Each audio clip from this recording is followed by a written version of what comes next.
So this will be the second lecture on complex numbers, and in this particular lecture we will start with properties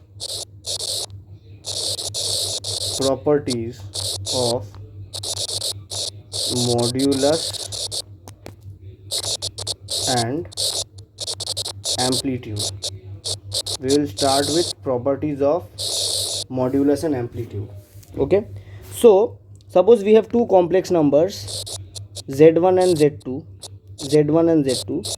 So by the properties of modulus we have mod of z1 plus z2 is always less than equal to mod z1 plus mod z2.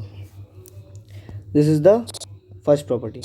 Second property we have mod of z1 minus z2 is always greater than equal to mod z1 minus mod z2.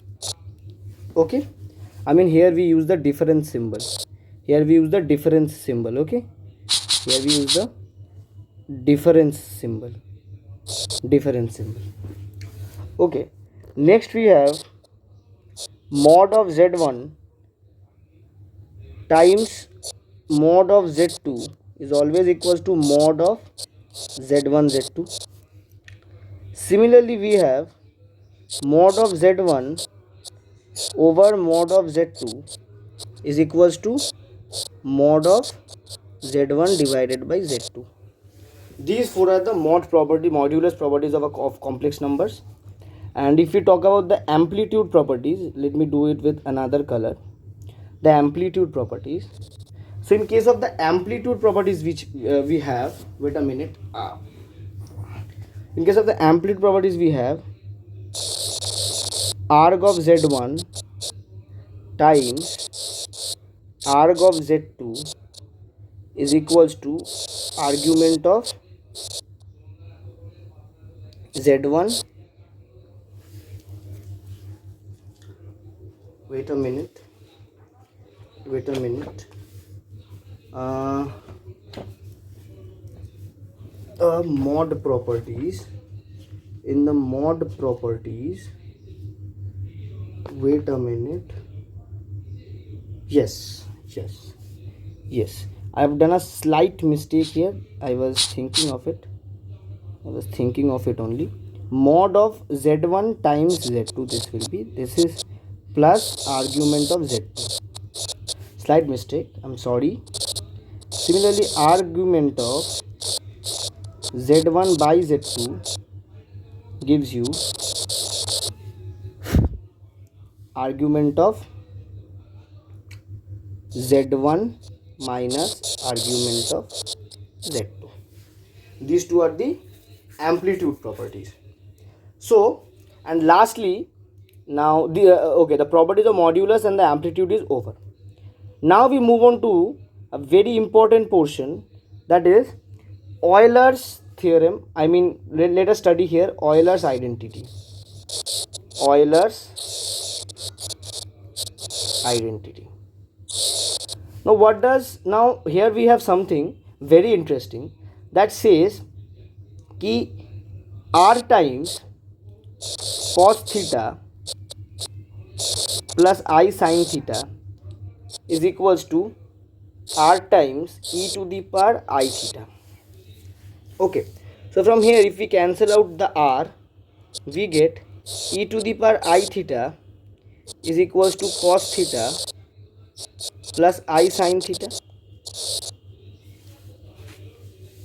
Now if we place pi in place of theta, then we get e to the power I pi is equals to minus 1 plus 0 times I.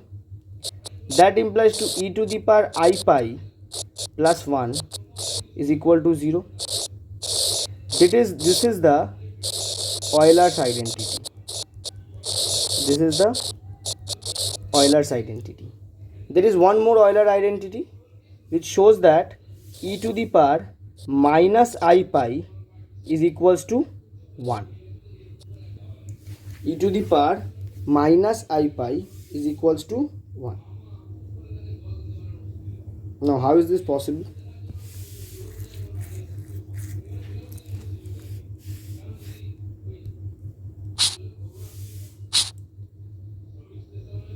Now there is a very important fact about Euler's identity. Now what is that? Let's see. See, E is a transcendental number. E is a transcendental number. That is, E is not algebraic in nature. Okay, E is not algebraic in nature. Okay, we put E to the power, 1 minute, we put E to the power I. Okay, we put E to the power I. Now I is not a real number, so we basically say that I is not algebraic too. Algebraic real numbers can be divided into two portions. One is algebraic and one is transcendental. Okay, so that amongst the transcendental numbers we have E, we have pi, and among the algebraic numbers we have the rationals, we have the irrationals, we have the integers, we have the naturals. Okay, so we bring the power I on E, where E is transcendental, I is not real, and we multiply the power with pi, and pi is also not algebraic, but these combine to form an algebraic number. This is a very interesting fact about Euler's identity. No algebraic numbers combine to form an algebraic number. E is not algebraic, I is not algebraic, pi is not algebraic, still -1 is algebraic. So this is a very interesting fact about Euler's identity. The next portion which we have here is De Morgan's theorem. The next portion which we have here is De Morgan's theorem. Now what is De Morgan's theorem? According to De Morgan's theorem, cos theta plus I, according to De Morgan's theorem, wait a minute, I am having certain problems with my S pen basically. So according to De Morgan's theorem, cos theta plus I sin theta whole to the power n is equals to cos of n theta plus I sin of n theta. This is De Morgan's theorem, and this is valid for all n belonging to rationals. Okay, this is true for all n belonging to rationals. Okay, now how is it true? So we need to prove this particular thing. Okay, we need to prove this particular thing. So we will prove this particular thing using mathematical induction.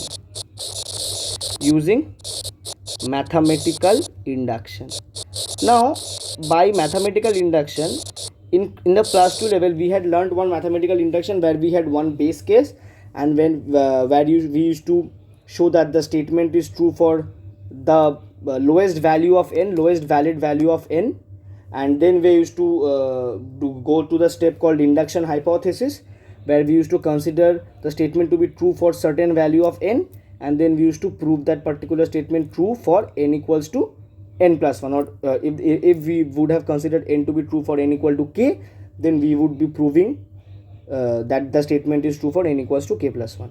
There is one more mathematical induction which is called the strong mathematical induction, or the second mathematical induction, which is not being used here, but that mathematical induction is actually more compact and more conceptual than the first mathematical induction. Okay, we will not be discussing that, I just told.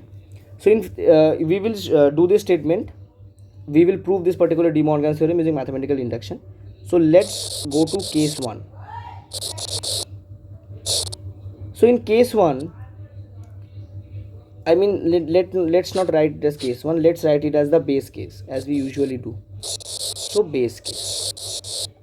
So for n equal to 1, LHS equals to cos theta plus I sin theta whole to the power 1, that is equals to cos theta plus I sin theta. And RHS we have cos theta plus I sin theta, that is cos 1 times theta and I sin 1 times theta, that is equals to cos theta plus I sin theta. So from here we get LHS is equals to RHS. Thus base case is true. Okay, thus base case is true. Now we move on to induction hypothesis.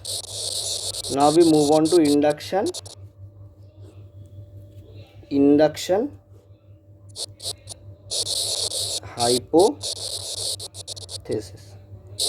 hypothesis. So let De Morgan theorem be true for n equals to k, that is cos of theta plus I sin theta whole to the power k is equals to cos k theta plus I sin k theta. Okay, therefore for n equal to k plus 1, cos theta plus I sin theta whole to the power k plus 1 equals to cos theta plus I sin theta whole to the power k times cos theta plus I sin theta. Now this particular statement we assume to be true in the induction hypothesis, right? So we can put this particular thing directly here to say that, so this statement actually becomes, let me rub this mistake portion, this portion actually becomes cos k theta plus I sin k theta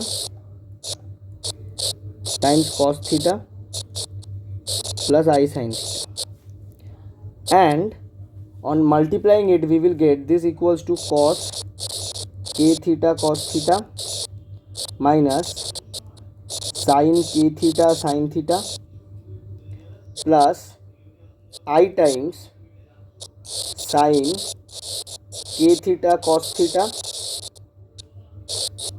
sin k theta cos theta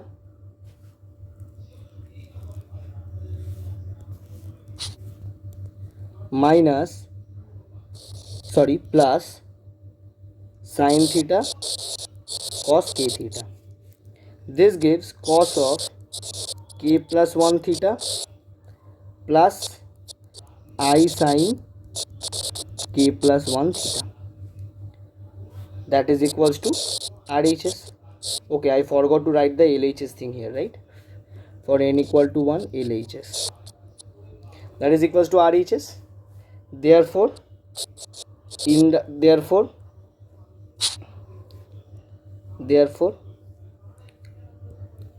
induction hypothesis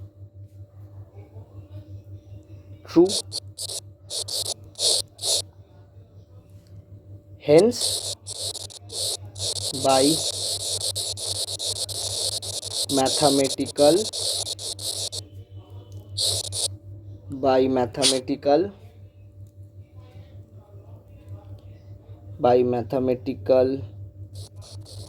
induction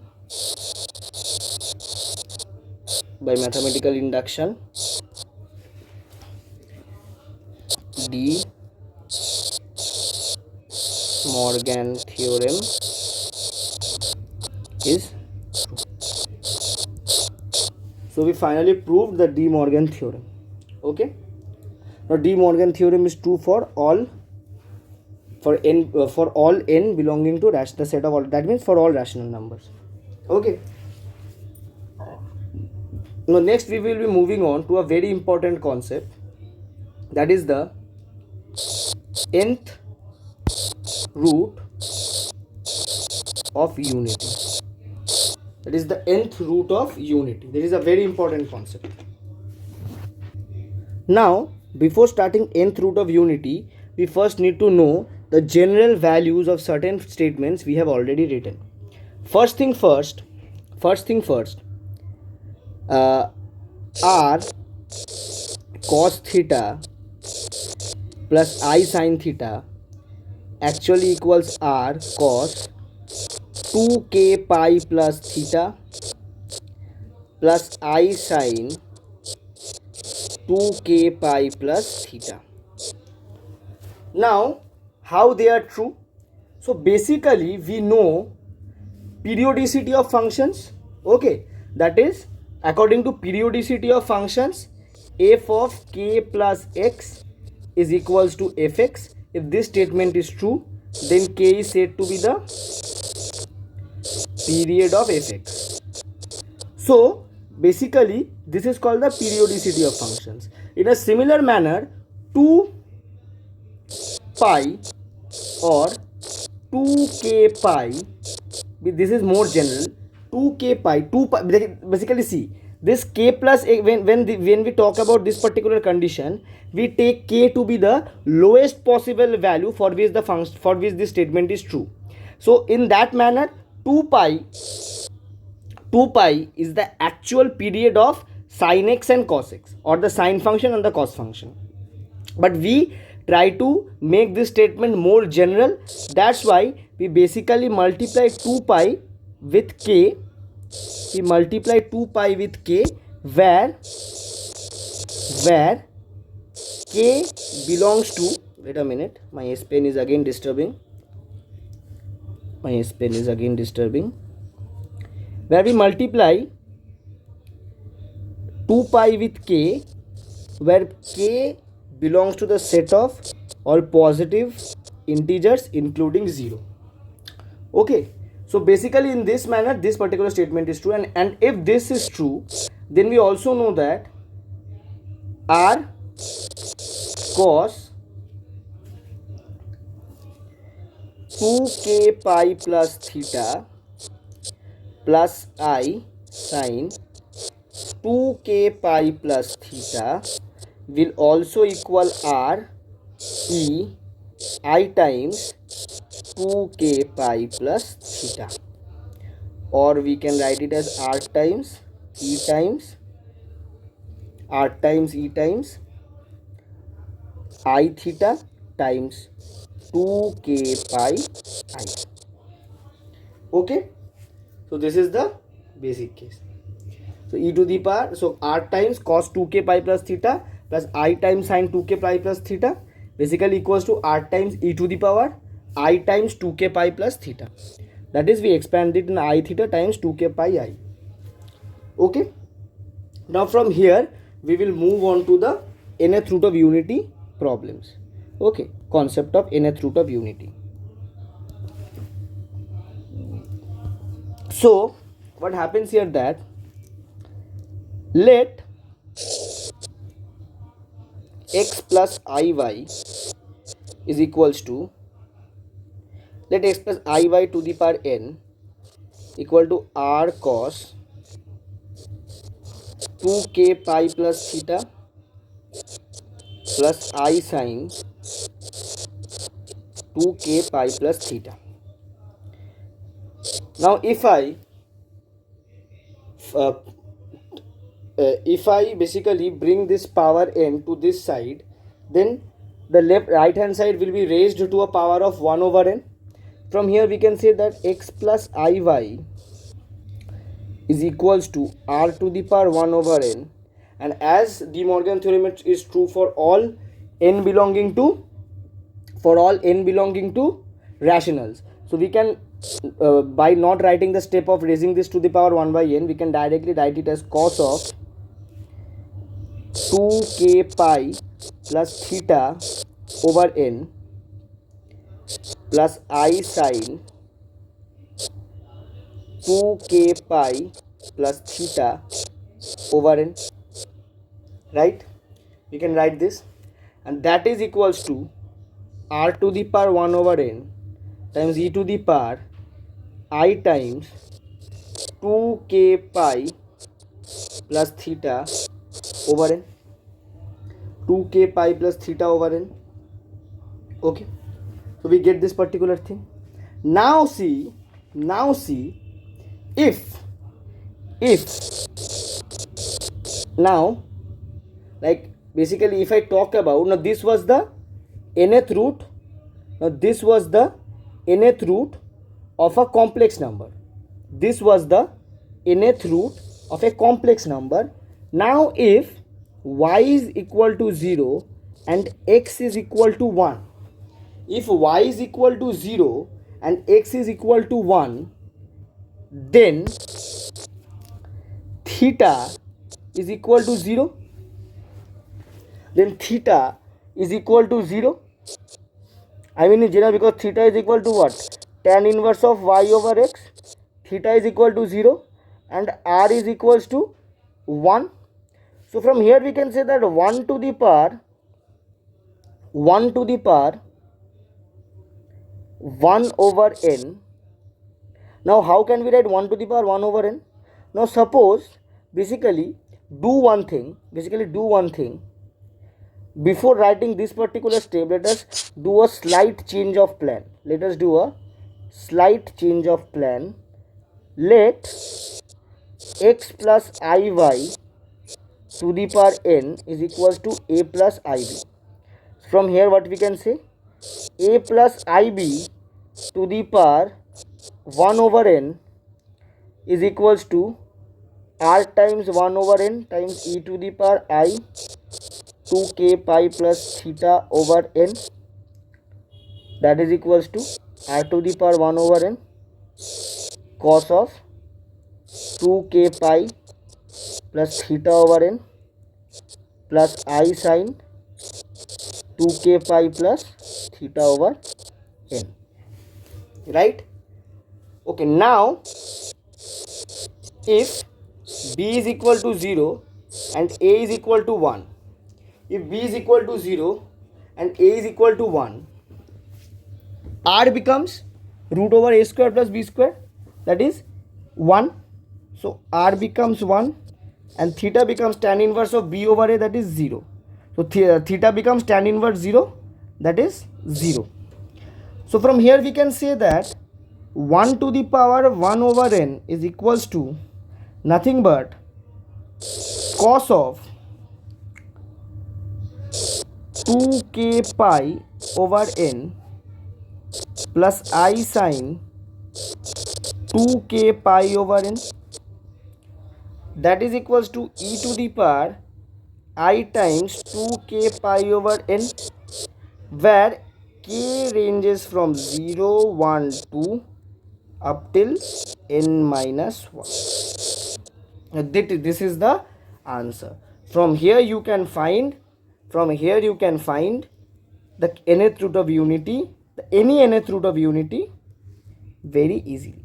This is the mathematical portion. Along with, see, let us try an example. See, we know ki, let me rub this portion first because I am again having some problem with my S Pen. I need to change it basically. So basically, let me rub this portion. Now we know ki 1 to the power 1 over 3, that is the cube roots of unity, are 1, omega and omega square, where omega equals to minus 1 plus 1, I mean omega and omega, okay, omega is equals to minus 1 plus root 3 I over 2 and omega square is equals to minus 1 minus root 3 I over 2, right? This is the case. Now let us see whether this thing can be directly brought out from this statement or not. See, for n equal to 3, k is 0, 1, 2. So the 1 to the power 1 over 3 becomes cos 0 plus I sin 0 cos of 2 pi over 3 plus I sine 2 pi over 3 and cos of 4 pi over 3 plus I sine 4 pi over 3. Now cos 0 plus I sine 0 is 1. Cos 2 pi over 3. Cos 2 pi over 3 means that is equals to 120. The cos 120 degree is minus half. Minus half, and sine 120 degree is plus root 3 by 2. So plus I root 3 over 2. Cos 4 pi by 3 is minus half, and sine 4 pi by 3 is minus root 3 over 2. Minus I root 3 over 2. And these answers are 100% correct with these cases, right? So basically in this way we have a formula for finding the nth root of unity. So we are done for today. In the next class we will find series is for sine function, cos function, exponential function, and we will move on towards the logarithmic function. So meet you in the next lecture.